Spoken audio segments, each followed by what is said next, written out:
Hey y'all, welcome back. Today we're checking out, is the USA safer than the UK? UK versus USA safety. Honest experience. But again, most of the crime in the UK is crime that doesn't require any sort of firearm in order to handle. That is a very US sensibility. It took me maybe 10 minutes because I had to park, do a 3-point turn, and kind of just show that I was alive and at the steering wheel. What? Okay.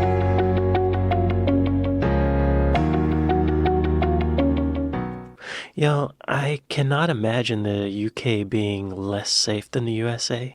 I mean, the whole gun thing, right? School shootings. But let's see this is first-hand experience, so let's see what she says. Hey guys, welcome back to the Girl Gone London channel. If you're new here, my name is Kaylin. I'm an American who's lived in the UK for almost 10 years, and today I'm answering the question of, do I feel safer in the US or the UK? Now, safety is a huge issue that people often kind of look up, whether you're moving somewhere, whether you're visiting somewhere. How safe do people feel? How safe will I be? And I do want to say that this video is not filled with statistics. This is my personal experience. Okay. And so that means that it is from an experience of somebody of my race, my gender, and my age, which is in my late 20s.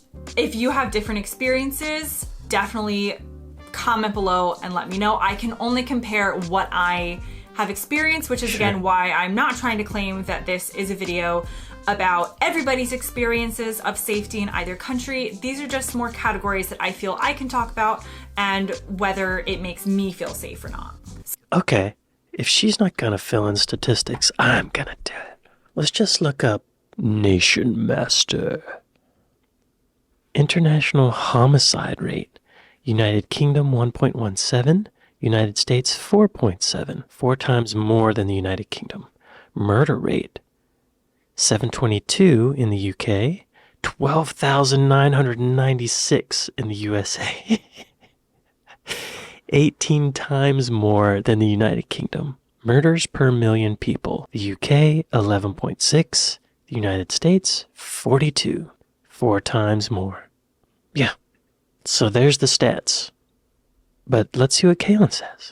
So the first thing I want to talk about, and I've kind of come up with a few different categories again to compare the countries and my experiences in the countries. The first one, which is more London-centric, is CCTV, which is basically security cameras or security footage. London is one of the most CCTV-filled cities in the entire world. I think it ranks 3 or 4. It's definitely up there, and definitely no American city compares. This is really well known about London. There is controversy of whether it should be filled with so much CCTV, tracking everybody's every move. For me, I feel like this gives me a level of safety in London that I do feel things are being watched. If a crime were to occur, that hopefully it would be caught on some sort of CCTV footage. Yeah. And again, I'm only talking about London on this one, and I am not talking about the rest of the UK, but in general, London, it is worth pointing out, first of all, is a really safe city statistically anyway, but there's a lot of CCTV, and that makes me feel more comfortable. Interesting, yeah. That would make me feel more comfortable, I think. I do understand the paranoia that comes with that, but I think in general it would make me feel safer, Or at least I would know that if I was a victim of a crime, that there's a video of it somewhere, I definitely see the side of that where it could be abused, like in China, where they have all the social credit stuff. That could be, it's a little encroaching. And it's interesting because in America, I feel like there's a anti-government freedom thing that would not let us put up that many cameras. Although there are cameras around. We have cameras. We could use more. Hey, Americans, let's get more cameras. Let's get this CCTV industry going. We need more. Now, the next thing I want to talk about is actually going away from cities or rural and taking it to the road. So let's talk about, safety on the road. I think this is something that a lot of people overlook, but I kind of wanted to include it because it is part of why I ultimately feel safer in one country over the other. So here in the UK, they have what's called an MOT. This means that your car needs to be tested by a mechanic or a garage, a licensed one, every single year to make sure that it is roadworthy. Now, when they're doing this check, they're not necessarily checking for like cosmetic things or things that would affect how the car runs or how it performs for you. They're testing whether this car is roadworthy and safe to be on the road. Makes sense. Yeah. When you compare this to the state that I'm most familiar with, which is Florida in the US, we don't have anything like this. We used to have vehicle inspections, I think, back in the day, but it hasn't been a thing for like 20 years. So you can basically drive whatever car you want at whatever time, in whatever situation it's in, on the road. I didn't even realize this as something to be nervous about until my British husband brought this up. Like, don't you feel kind of uncomfortable that like the guy behind you could have a car that's about to explode? And I hadn't really thought of it before, but now that I do know about MOTs and I have lived in the UK, I can say that when it comes to roadworthiness of the cars driving around me, I definitely prefer the UK. The other thing to mention, and I am going to do a video on driving in the UK versus the US, but I can tell you that the driving test in the UK is like an actual driving test that takes about an hour, and you really got to know your stuff to pass. They take you on the actual roads. In Florida, again, the state I'm most familiar with, which is why I cannot compare to other states, so comment below if your state is different. But in Florida, when I passed my driving test, we definitely went in a parking lot. I think we went like on a really slow neighborhood back road for like 20 miles an hour, and that driving instructor wants to keep his life or her life. That's why they do it. It took me maybe 10 minutes because I had to like park, do a 3-point turn, and kind of just show that I was like alive and at the steering wheel. And so when I compare that to the driving test that people in the UK have to go through to pass, I would say I probably feel safer with UK drivers on the road. That doesn't mean that everyone here is a good driver. It doesn't mean that everyone in the US is a bad driver or that I just feel unsafe there. I'm not saying I feel unsafe in the US on the road. I'm just saying if I have to make a comparison and make a judgment on which country I feel safer in, it would be the UK. The only vehicle inspections that we have that I know of are smog tests. You could drive a totally broken down piece of crap car and it's fine, as long as it's not putting out dangerous emissions. I went to high school in Florida as well, and I took driver's ed one summer, and the rule was, if you take driver's ed and you pass your driver's ed final test, you don't have to take the driver's test at the official Department of Motor Vehicles. That summer that I had driver's ed, I went to band camp, and my driver's ed teacher just excused me from having to take the test.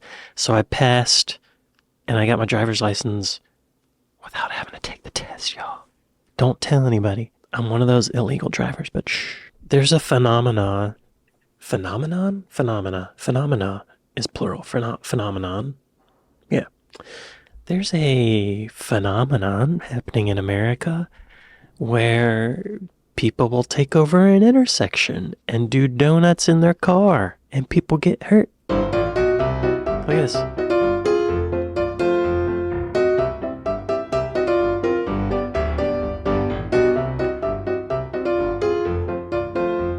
Y'all, this is in the middle of just a random intersection in public streets. They'll start doing donuts in the middle of the intersection, and then crowds form, and they're like, yeah! And people get hit, people die. And then there's shootings involved, and like, what are we doing to ourselves? Y'all, it's like every weekend. These idiots, what are you doing to your cars? What are you doing to your cars, y'all? You're just gonna have to get new tires. You might kill somebody. Is it worth the risk? I don't think so. Anyway, that makes me feel unsafe. Don't start doing that in the UK, y'all. It's not worth it. Now, the next topic to get into is probably the one you clicked on this video for, and that has to do with guns. So guns are not legal in the UK except for very, very specific instances. These relate to like farmers needing them for their livestock. I think there are a couple other things related to like sporting guns or sporting rifles. Really? But in terms of handguns, semi-automatic guns, things like that, not allowed, not okay, and not part of the culture here that people care about having guns. Obviously, being from the US, I can speak to this. We do have a gun culture. You will probably experience my opinions about guns as I get through this comparison, but we definitely live in a society that makes it so much easier to own a gun, whether it's for hunting, your safety, personal safety, or whatever you feel like it's for. Compared to the UK, there's no gun culture here. They are not allowed. And obviously that makes me feel pretty safe. I enjoy going to the shopping mall, the movie theater, or whatever, and not fearing that some, mass gun violence is going to occur. They did have some instances here in the UK. A particular one is called Dunblane, a really tragic incident that changed a lot of their gun laws. Not that they were like America before, but definitely made it so that the British public got behind this idea of guns not being allowed, not being okay, not being something that people needed. And it's just such a different culture and atmosphere surrounding firearms than exists in the US. And again, I know that there are very specific instances where they are allowed here, and sure, I'm sure that some criminals do have access to them or could get them illegally, but it is much, much, much more difficult. So in that sense, again, I would much prefer to live in the UK if you are comparing on that topic. I feel much more secure. There are other types of crimes. There are things like knife crimes, but nothing that would really allow a sort of mass crime or mass casualty event like we really sadly experience in the US. Yeah, I don't see the gun culture here changing. I believe we need stricter gun laws for sure in the US. Because it's ridiculous. All these school shootings. I remember going to see the movie The Joker, the Joaquin Phoenix film. And when I was in the theater, there was a cop standing at the entrance to the theater, like in the room with the movie. He was standing there, and I felt like, okay, good, because there was this weird, like, feeling that movie might instigate some shootings, because there was a shooting at a Batman film, Aurora, Colorado, and then, God, kids today, you can't go to school without the fear of a possible shooting. It's so sad. I don't have the answer. I don't know what else to say. Y'all, my fellow Americans, let's stop shooting each other. Now, on the topic of firearms, did you know that most UK police officers are not even armed with a gun? They are armed with like a taser, or they might have some other kind Taser's of good. lesser weapons, but the society isn't armed, and most of the police officers aren't either. Now, people often ask me if this makes me feel unsafe, and first of all, I would say that there always is kind of a part of me that has grown up being fearful of gun violence and gun incidents. And so occasionally I do wonder, like how long would it take for the police officers who do have guns to arrive at the scene if some crime were to happen. But again, most of the crime in the UK is crime that doesn't require any sort of firearm in order to handle. That is a very US sensibility. Tasers work there just is a real as well. atmosphere here of policing not by force. Whereas I think in the US, we have more of a police by force culture, which is a whole nother topic. But here in the UK, police officers are definitely seen in a different light than in the US. They're not really people to be scared of. I would say most people sometimes maybe go the opposite direction and definitely aren't scared of them enough. But there is not a culture of policing by force or by firearms here.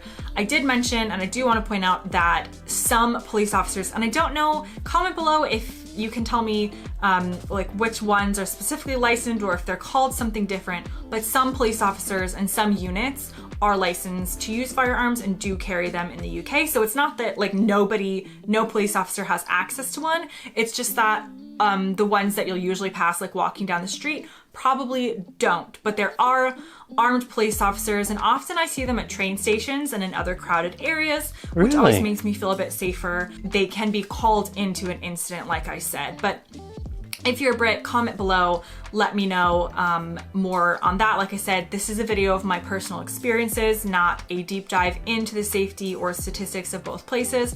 I just know that in general, Most British police officers do not carry guns, and guns are not allowed in the UK in most instances. Let's look that up. So some cops in the UK do carry guns, but it's like they're the backup. In the United Kingdom, police firearm policy varies by constituent countries. In Northern Ireland, all police officers carry firearms, whereas in the rest of the United Kingdom, firearms are carried only by specialty-trained firearm officers. Okay, so in Northern Ireland, they carry guns. Tasers. I said tasers work just as well while she was talking, but now I'm thinking they don't. They do have limitations like distance, and I can't say they're as effective as taking someone down, but at least you're not killing somebody, and you can incapacitate them to some degree, right? AFOs may only carry firearms when authorized by an appropriate authorizing officer. That's logical. The appropriate authorizing officer must be of the rank of inspector or higher when working at airports, nuclear sites, or protection duties and deployed in armed response vehicles in certain areas. United Kingdom law allows the use of reasonable force to make an arrest or prevent a crime, or to defend oneself. If the force used is fatal, then the European Convention of Human Rights only allows the use of force which is no more than absolutely necessary. Firearms officers may therefore only discharge their weapons to stop an imminent threat to life. I don't know if we have that rule here. Recently there was a shooting where the cops in the United States, the cops came into someone's home, and there was a woman in the kitchen who had a pot of boiling water, and she was threatening to throw it on the cop, and the cop shot her. I don't think the boiling water would have killed him, but he could have shot her in the knee or in the foot, you know? But that's when a taser would have worked better, you know? Tase the lady. Don't shoot her. Now, the last thing I want to talk about is personal safety. And I try to think of a way to compare this. It's so difficult because it's so hard to compare like a village in Southeast England with New York City or the suburbs of Florida with London. So it's really, really hard, I think, to say, do I personally feel safer just like on a daily basis walking around in the US or the UK? But if I do have to compare, and I'm going to go ahead and compare London to cities that I've been in the US, places like New York City. I lived in Pittsburgh for a while for my undergraduate degree, which I really loved. But I would say that I have felt personally safer in London. And London by itself, that's what I expected her to say. Without any kind of comparison, like I said, is a really safe city. The crime rates, I think, are much lower than a lot of major cities, and a lot of people have their own problems with London. But for me, as a single woman who, well, I'm not a single woman now, but like if I'm walking around by myself, if I'd stayed late for drinks after work or something like that, I have never been in a situation in London where I felt unsafe or threatened. Obviously, you do have to have street smarts. Don't be walking by yourself at 3 a.m. in a dark alley. Don't be walking down a dark alley anyway. But in general, when it came to my feeling of safety in London versus my feeling of safety in other places that I've been in the US, I'm going to go ahead and have to give the personal safety feeling award to London. And that basically means that every single category I've come up with, road safety, physical safety, every single one, guns versus no guns, police officers and things like that, I pretty much answered that I feel safer in the UK. And I want to point out some things. Number one, that isn't to say that I ever felt unsafe in the US, or that I've been in a situation in like a US city where I was walking around and felt threatened or unsafe. It's not that when I go back to the US and I'm driving, I look at every car around me wondering if it's roadworthy. So this is really me having to make a decision in order to film this video and to really have an opinion on it. It's not that I feel like the US is incredibly dangerous from a personal day-to-day life perspective. That being said, when it does come to gun violence, obviously the US is off the charts, much more dangerous. And also I do want to acknowledge that, again, this is based on my experience, based on my race, gender, and age. And I know that different people will have different experiences in either country, really, of how safe they feel related to these different categories, which is why I would totally welcome you to leave a comment below. Again, this is not to be taken for a research statistics video or a video speaking for everyone or anyone except myself and my own feelings comparing how I felt in both countries. She's making that very clear. Safe to say the UK did win, and that is one of the things along with the NHS that does make me really enjoy and feel comfortable in my life in the UK. It's not to say I don't miss the US or that I think the US is like a terrible place, because if you watch some of my other videos, you'll know that's not the case. But if we're answering the safety US versus UK comparison, the UK ended up winning. Thanks, Kaylin. Y'all be sure to go to Kaylin's page. It's called Girl Gone London, and like and subscribe. Give her a view. Give her a like. I'm not surprised by this. She makes great points. The United States is a wild place. She didn't really mention, like, the food availability, like the stuff that's in our food, you know? We have a lot of poison in our food. It's great that the peanut butter stays smooth, but you're gonna get colon cancer from that thing that keeps it smooth. Dunblane. Let's look that up. Oh, Dunblane school. Oh my God, no. Oh, I don't want to read this. The Dunblane massacre took place in 1996 when 43-year-old killed 16 pupils and 1 teacher and injured 15 others. The deadliest mass shooting in British history. I feel like this happens like a couple times a month in the United States. It's a mess, y'all. Anyway, if you live in the UK, you're safe. You got it good. I envy you. If you come to the United States, be sure to grab a Kevlar vest at the airport. Maybe that's what we need, is more Kevlar vests. Protect the vital organs. If you made it this far in the video, take control of your own destiny. Give me a like and subscribe. Help me out. Thanks to my patrons. And thanks for watching this with me. And I'll see you next time. Later.